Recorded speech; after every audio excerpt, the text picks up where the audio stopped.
I never thought a single afternoon could change the course of my entire life, but it did. One envelope, one truth, one revelation that made 7 years of anger dissolve into something I never expected: forgiveness. My name is Elena Carter. I'm 34 years old, and this is the story of how I learned that sometimes the people who hurt us the most are the ones loving us the hardest. I was 19 when my parents died. It was autumn, October 15th, a Tuesday. They were driving back from visiting my grandmother 2 towns over when a truck ran a red light and hit them head on. They didn't suffer. That's what the police officer told me, like that was supposed to make it easier. It didn't. One moment I had parents. The next, I was standing in a hospital corridor being told they were gone. Just like that. No warning, no goodbye. Just gone. I remember thinking I needed to call someone, but who? My mother was the person I called when things went wrong. My father was the one who fixed things, and now they were both dead.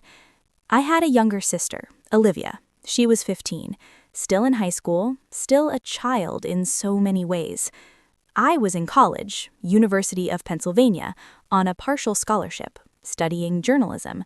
I had dreams of becoming a reporter, of traveling the world, of writing stories that mattered.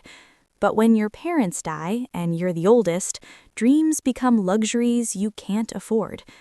Our parents left behind a house with a mortgage, credit card debt, and 2 daughters who had no idea how to navigate adult life without them. I remember sitting at the kitchen table the week after the funeral, bills spread out in front of me. Olivia was upstairs in her room. I could hear her crying through the ceiling. I had an acceptance letter from Columbia's graduate journalism program sitting in my hands, full ride. Everything I'd worked for. I tore it up that night. Then I dropped out of school, moved back to our small town of Rosewood, and got a job at the local diner. I worked breakfast and lunch shifts. Then I'd pick up evening shifts at the hardware store on Main Street. Weekends, I waitressed at a bar just outside town. I didn't sleep much, didn't have time for friends or hobbies or any semblance of a normal life for someone in their early 20s. But Olivia finished high school. She had clean clothes and hot meals and someone to sign her permission slips. She had stability, and I had exhaustion. My best friend Maya kept telling me I needed to take care of myself, that I was burning out, that Olivia would be okay if I took a breath. But I couldn't, because if I stopped, everything would fall apart, and I couldn't let that happen. For 5 years, I held it together. I paid the mortgage, kept the lights on, made sure Olivia had everything she needed. And when she graduated high school and got accepted to college, I felt something I hadn't felt in years. Relief. She was going to be okay. And maybe, finally, I could start living for myself again. Olivia met someone her sophomore year of college. His name was Victor. He was older, 26. Worked for his family's construction company in Brookside City, about 2 hours from Rosewood. She brought him home for Thanksgiving that year. He was polite, well-dressed, came from money, you could tell just by the way he carried himself. I was happy for her, genuinely. She deserved someone stable, someone who could give her the kind of life I'd sacrificed to make possible. They got engaged a year later. The wedding was small but beautiful. Olivia looked radiant. And for the first time in years, I felt like maybe everything I'd given up had been worth it. She was happy, safe, loved, and I could finally start thinking about my own future. But 3 months after the wedding, everything changed. Olivia called me late one night.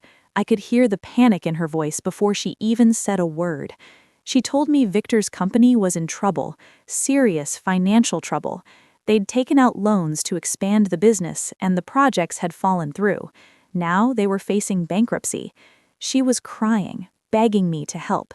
She said they needed a bridge loan, just $60,000, just for 6 months until they could restructure and get back on their feet. And she asked if I could take out a loan against the house, our parents' house, the house I'd worked myself to the bone to keep. I should have said no. I should have asked more questions, done my research, protected myself. But Olivia was my baby sister, and I'd spent her entire childhood making sure she never had to worry about money or stability or any of the things I'd lost when our parents died. So I said yes. I went to the bank, took out a $60,000 loan against the house, signed papers I barely read, wired the money to Victor's business account, and I waited. 6 months came and went. No payments. No updates. I started calling, texting, emailing. Olivia stopped responding. I drove to Brookside City, showed up at their house, a beautiful colonial with a perfectly manicured lawn and expensive cars in the driveway. Victor answered the door. He told me Olivia didn't want to see me, that she'd moved on from her old life in Rosewood, that my constant calls and messages were becoming a problem. He said it would be best if I stopped coming around. Then he closed the door in my face. I stood there on their front porch, staring at the closed door, and I felt something inside me break. I never got the money back. The loan defaulted, the bank foreclosed on the house. I lost everything, and I lost my sister. I didn't know what to do. I'd given up college for Olivia, worked 3 jobs, sacrificed my 20s, kept our family home, put her through school, and she'd taken my money and disappeared. Maya found me a week later, sitting in my empty childhood bedroom with a suitcase and nowhere to go. She told me I could stay with her, that I didn't have to go through this alone. But I didn't want comfort. I wanted answers. I wanted to know how someone I'd sacrificed everything for could just forget me. But I never got those answers. Instead, I packed my things, left Rosewood, and moved to Brookside City. Not to be near Olivia. I was done with her. But because Rosewood felt like a grave I couldn't escape. Every street reminded me of what I'd lost. Every corner held a memory of the life I'd given up. I found a small apartment on the edge of the city, got a job as an administrative assistant at a law firm, started rebuilding from nothing. But I carried the anger with me everywhere I went. It lived in my chest like a second heartbeat, a constant reminder that love could turn into betrayal, that sacrifice meant nothing, that the people you die for would abandon you the moment it became inconvenient. I never tried to contact Olivia again. For 7 years, I built a life without her, without my family, without the weight of responsibility I'd carried since I was 19. And I told myself I was better off, that I didn't need her, that I didn't need anyone. But the truth is, I was just angry. Angry at her, angry at myself, angry at the universe for making me choose between my dreams and my family, and then punishing me for choosing family. I thought I'd carry that anger forever, until 2 weeks ago when Maya called me. She told me Olivia was in the hospital, that she had cancer, stage 4, that the doctors didn't think she had much time, and that she was asking for me. I didn't want to go. Every part of me wanted to hang up the phone and pretend I never got that call, but Maya's voice was quiet and steady when she said that if I didn't go now, I'd regret it for the rest of my life.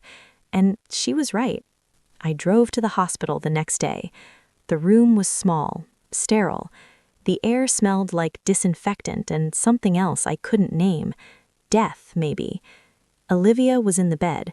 She looked nothing like the sister I remembered. She was thin, pale, fragile in a way that made my chest ache. Victor was sitting beside her.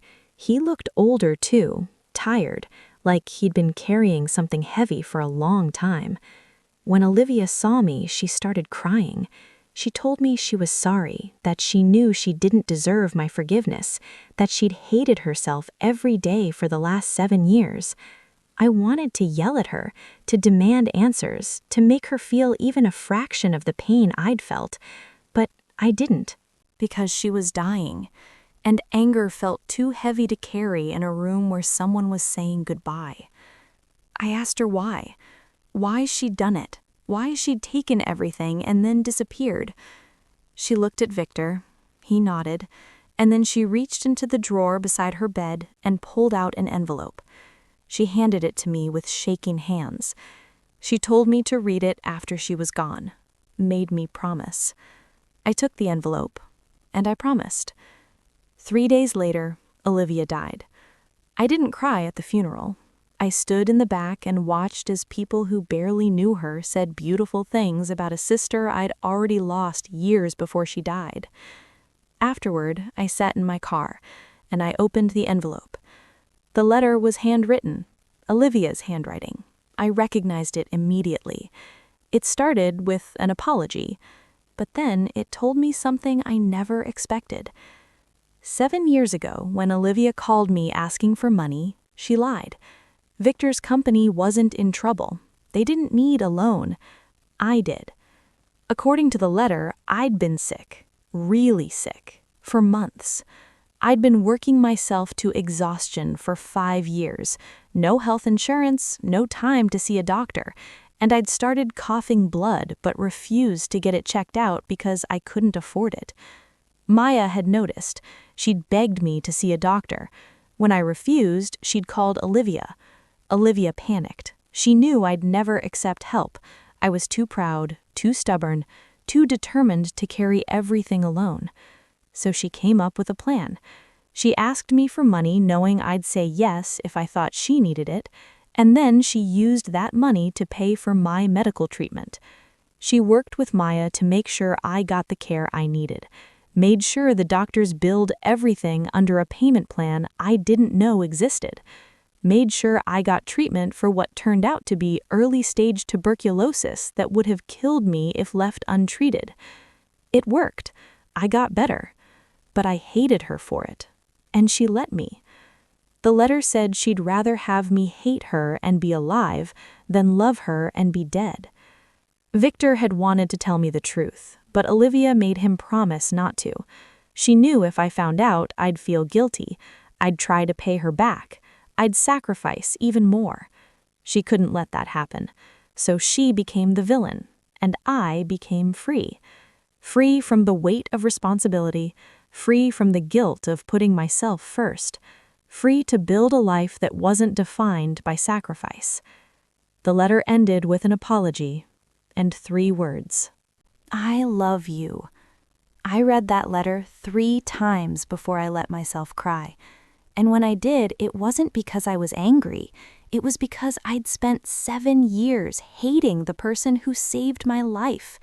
I'd spent 7 years believing I'd been betrayed, when the truth was I'd been loved in the only way my sister knew how.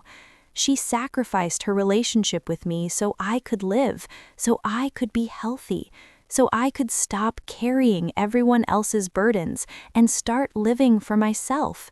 And I'd hated her for it. It's been 2 months since I read that letter. I visit Olivia's grave every Sunday.